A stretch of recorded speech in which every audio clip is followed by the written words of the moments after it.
My name is Andrea Rose. I'm 28 years old, and for the past 2.5 years, I thought I had been building a future with the man I loved. I work as a paralegal in a mid-sized firm, hardly glamorous, but I've always loved precision. In my world, words aren't just words. They're weapons, shields, proof. Each sentence can decide whether someone is guilty or innocent. My boyfriend Adrian used to laugh about that. He'd say, "You're too literal, Andrea, too serious. Can't you just let things go?" But Adrian, he was never one to let things go either. He liked to start arguments over the smallest, most trivial things, the thermostat, the groceries, which streaming service we should cancel. Somehow I always ended up cast as the villain, too cold, too controlling, too rational. And like clockwork, he'd sigh afterward and accuse me of overanalyzing everything. At first, I thought it was just relationship noise, couples bicker, but something about the way Adrian fought always felt off, as if he wasn't just angry, he was performing. 3 weeks ago, that performance revealed itself. It was a Sunday morning. Adrian was in the shower, steam, fogging the mirror, while I folded laundry on the bed. His phone buzzed on the nightstand. Again and again, the notifications lit up the dark glass. I wasn't snooping, but the sheer persistence caught my eye. And then I saw the name. Evidence Locker. A chill ran down my arms. Evidence. My legal brain sharpened instantly. Evidence isn't a casual word. Evidence means proof. Against who? Against what? When Adrian came out of the shower towel around his waist, I mentioned it casually. "Your phone's been blowing up." He glanced at it, snatched it up, and smiled too quickly. "Oh, that's just my group chat. The guys are being idiots again." I tilted my head. "Interesting name." He shrugged. "Inside joke. Don't worry about it." But I did worry. The phrase wouldn't leave me. Evidence Locker. 2 nights later, my suspicion turned into certainty. Adrian rushed out for his usual Thursday night with friends, and in his hurry, he left his tablet open on the couch. The screen glowed with WhatsApp web still logged in. I shouldn't have looked. I know that. But my gut was screaming, and I'm trained to follow evidence, not ignore it. One glance just to quiet the storm in my head. What I found didn't quiet anything. It set my blood on fire. The chat wasn't jokes. It was exactly what it sounded like, an archive. Adrian had been secretly recording our arguments, cataloging them with dates and smug little titles. October 3rd. She's gaslighting about the dishes again. October 17th. Andrea manipulates Netflix password. November 2nd. She's controlling me over money. Each file was followed by comments from his friends. "Dude, she's toxic. Classic manipulator. She's straight up abusing you." I clicked on one recording. Just one. The sound of my own voice filled the room, but twisted. It was from a week prior when I discovered Adrian had bought himself a $400 pair of sneakers, right after we'd agreed to cut back and save for vacation. Except in this version, Adrian had edited out his promise to budget, edited out the weeks he'd hidden the purchase. All that remained was me, frustrated, angry, and without context. To anyone listening, I sounded like a nagging, unreasonable girlfriend. I scrolled further. Months of carefully chopped, cherry-picked evidence. Dozens of files painting me as cold, cruel, manipulative. And the worst part, Adrian's friends believed it.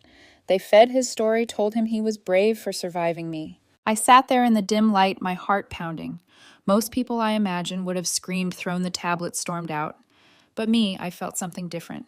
Not rage, not even sorrow. Fascination. Because Adrian had made a critical mistake. He thought he could build a case against me with edited clips, but he'd forgotten I know how to build real cases. I closed the tablet carefully, placed it back exactly where he'd left it, and folded the last shirt into the drawer.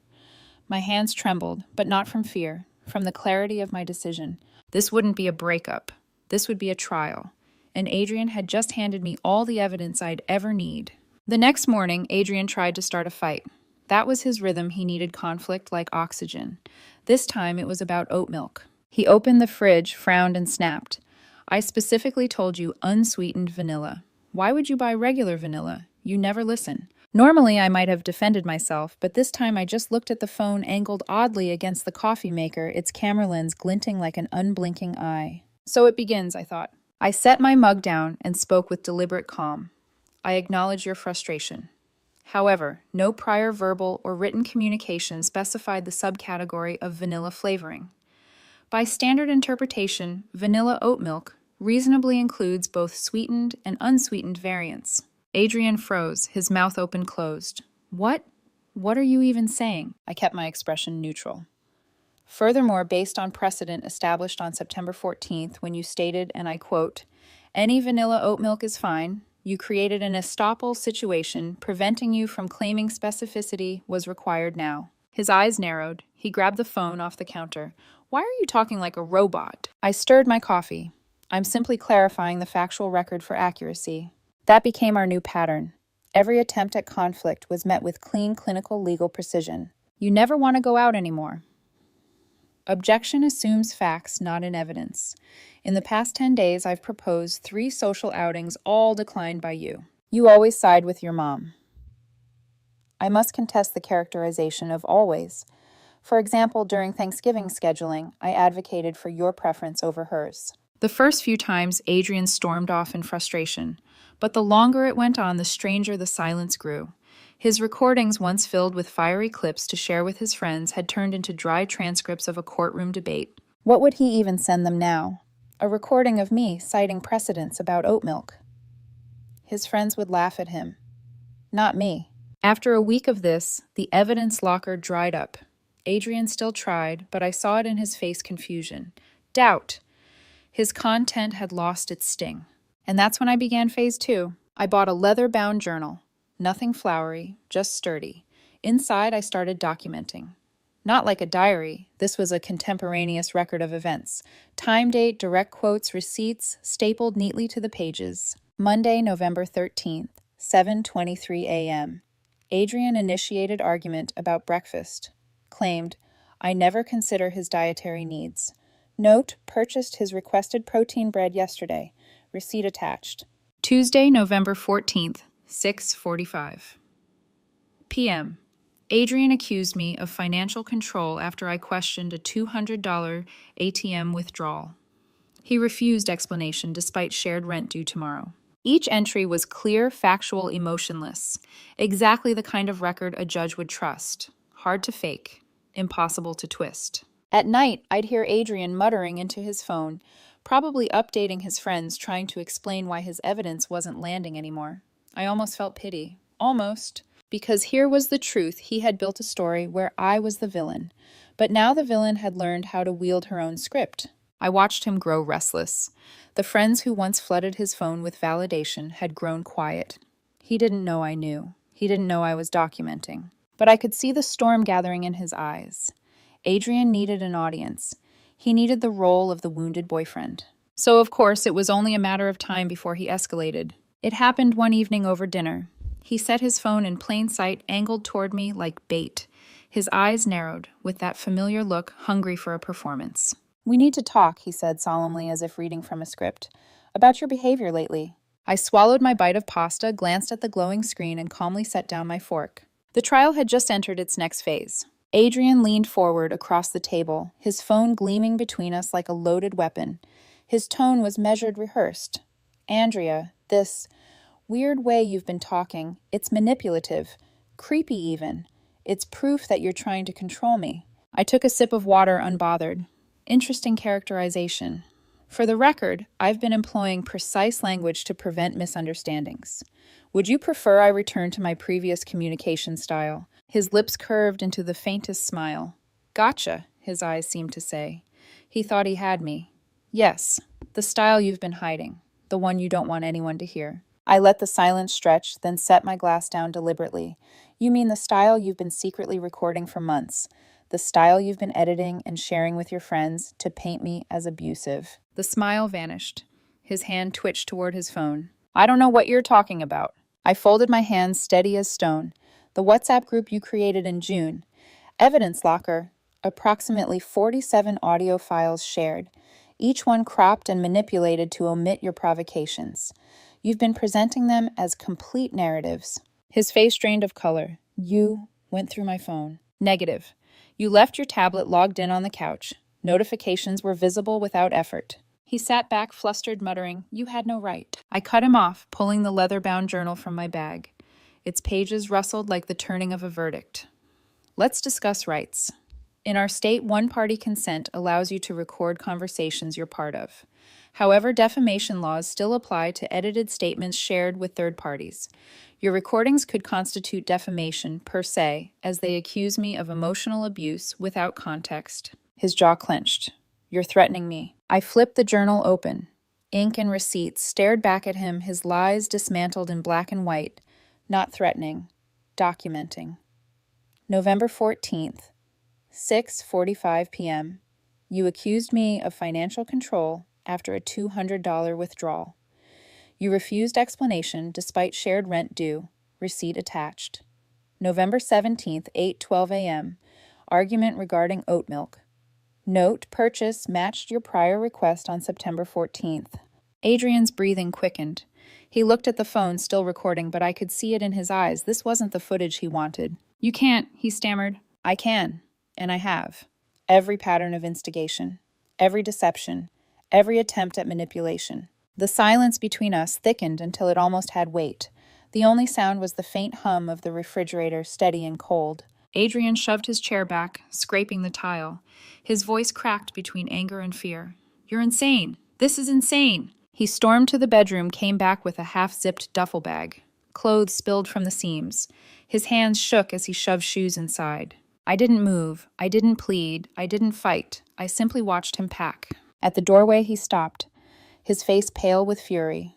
And something I'd never seen before in him, vulnerability. You think you've won. This isn't over, Andrea. I closed the journal. My tone was flat, almost gentle.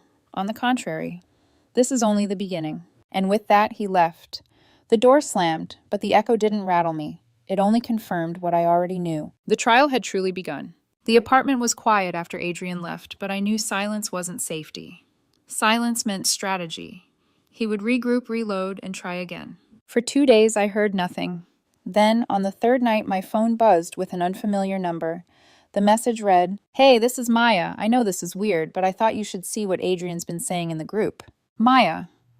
I remembered her, one of Adrian's friends, who always seemed polite at gatherings, never joining in when the others teased me. I hesitated before opening the attachments, but curiosity won. Screenshots filled the screen. Adrian's words venomous in black and white. She's psychologically torturing me with lawyer talk. She's keeping a journal to build a case against me. This is proof she's abusive. And beneath those, his friends chiming in. That's messed up, man. She's dangerous. But then, Adrian made a fatal error. In his panic, he uploaded one of our unedited recordings to prove his point. It was from 2 months ago, the night he canceled our anniversary dinner to go clubbing with his friends. I remembered every detail. In his edited version, he had only kept the part where I said, You never prioritize us. Out of context, it sounded cold clingy. But in the raw file, the truth spilled out. His mocking laughter, his dismissive tone. I don't care if you made reservations, Andrea. My friends are more fun. It's just another day. Followed by 10 minutes of me trying to calmly explain why anniversaries mattered, while he called me boring and clingy. Listening to it again made my chest ache, but this time it wasn't me who had to hear it.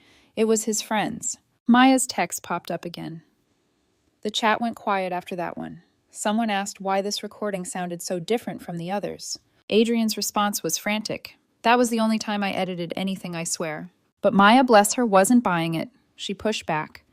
Then share the originals of the other files. If you're telling the truth, prove it.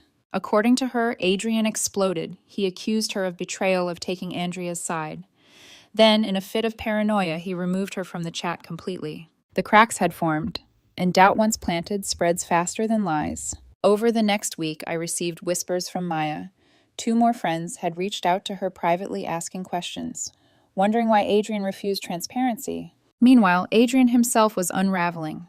I caught him lurking outside the apartment one evening, phone in hand, but when I stepped onto the balcony with my journal in plain sight, he scuttled off like a guilty child. His voice messages forwarded by Maya became increasingly erratic. She's trying to ruin me. She's smarter than she looks. If this gets out, I'm finished. It already had gotten out. One evening, I sat at my desk with the journal open, receipts neatly stapled, when a thought struck me. Adrian had spent months trying to build a jury against me, but now his jury was cross-examining him. And unlike me, he didn't know how to withstand questioning. The hunter had become the hunted. I leaned back in my chair, exhaling slowly. For the first time in months, I felt something close to peace. Not because the battle was over, it wasn't, but because the balance of power had shifted. Adrian was no longer the prosecutor. He was the defendant. And the evidence was on my side. By the second week of Adrian's absence, the silence had become heavy, almost theatrical. He hadn't paid his half of the rent. His things still lingered in drawers in the closet as if he were haunting the apartment instead of living in it. I called our landlord to clarify the situation. His response was pragmatic. If he doesn't pay, you can cover the full amount and sue for his share. And if he abandons the place for 30 days, it counts as lease abandonment. I hung up oddly relieved. Law, at least, was clear. Adrian, however, was anything but. It was a Friday night when the pounding started. 11 p.m.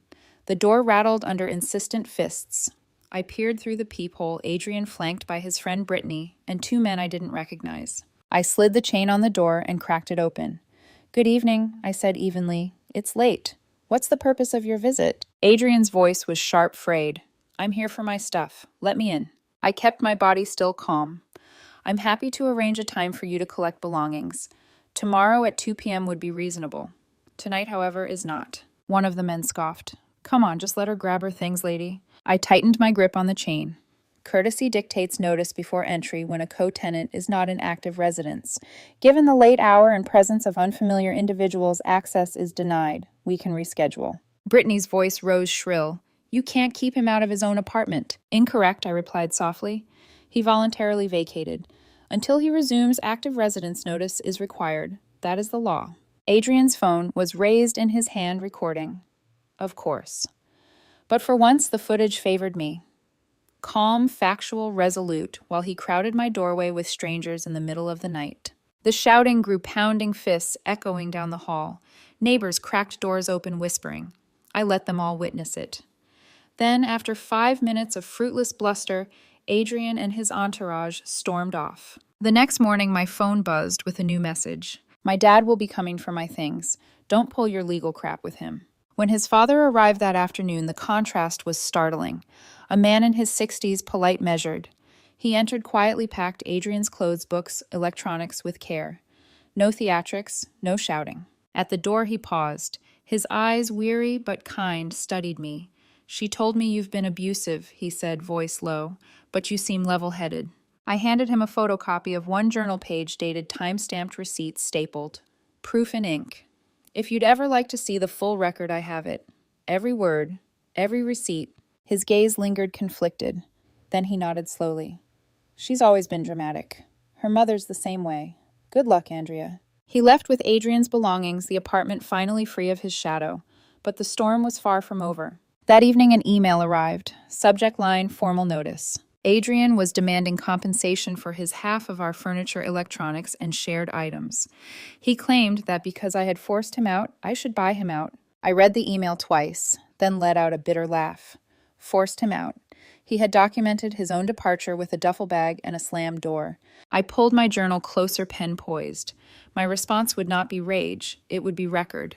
Because now the battle wasn't just emotional, it was legal. Adrian's formal notice email was laughable in its entitlement. He demanded I reimburse him for half the furniture, half the electronics, even half the kitchenware. The irony nearly made me choke. He had abandoned the apartment, refused rent, and now wanted me to pay him. I drafted my reply with clinical precision. Attached receipts showed I had personally paid for nearly 80% of our shared items. I included screenshots of his texts admitting he'd needed to leave for space proof that his departure was voluntary. At the end, I cited state law on abandoned property and tenant obligations. My closing line was deliberate. Please note, should you choose to pursue legal action, I will be compelled to submit into evidence the 47 edited recordings you distributed to third parties, along with contemporaneous documentation of your behavior. I strongly advise handling this matter quietly. I hit send. For 3 days, silence. Then an envelope arrived. An actual letter from a law firm. My stomach tightened, but when I opened it, I exhaled. It wasn't a lawsuit, it was a settlement proposal. Apparently, Adrian had convinced his parents to pay for a consultation. The lawyer, however, had not been the ally Adrian expected. The letter was blunt. The letter was, Adrian would drop all claims to shared property. I would drop any potential defamation claims. Both parties would sign a mutual release and walk away. Clean break. But the most telling detail wasn't the proposal, it was the note attached, likely never meant for my eyes. My client has been advised of the significant legal risks of pursuing action. I strongly recommend accepting this mutual release. Translation: Adrian's evidence locker wasn't a weapon, it was a liability. I took the letter to a colleague at my firm, one of our family law attorneys. She skimmed the pages, then burst out laughing. He recorded himself committing defamation, edited it badly, and distributed it to witnesses. Andrea, he basically built your defense for you. Take the deal before he realizes how much worse it could get. So I signed, sent it back, done. But Adrian wasn't finished humiliating himself. 2 days later, he posted a dramatic essay on social media about surviving narcissistic abuse and finding his voice. He didn't name me, but anyone who knew us could connect the dots. At first, I considered ignoring it, but then the comments rolled in. Maya, sharp as ever, wrote, "Brave of you to share. Quick question, though. Why were you the one secretly recording and editing conversations?" Another friend chimed in. "I thought you kicked Maya out when she asked for the originals." The post descended into chaos, friends turning on him in real time. Within hours, Adrian deleted it, but screenshots travel fast. The final blow didn't come from me. It came from his job. Adrian worked in marketing, a field obsessed with image. Somehow, though, I never asked how screenshots of his evidence locker chat landed in his company's HR inbox. The recordings, the mocking comments he and his friends shared.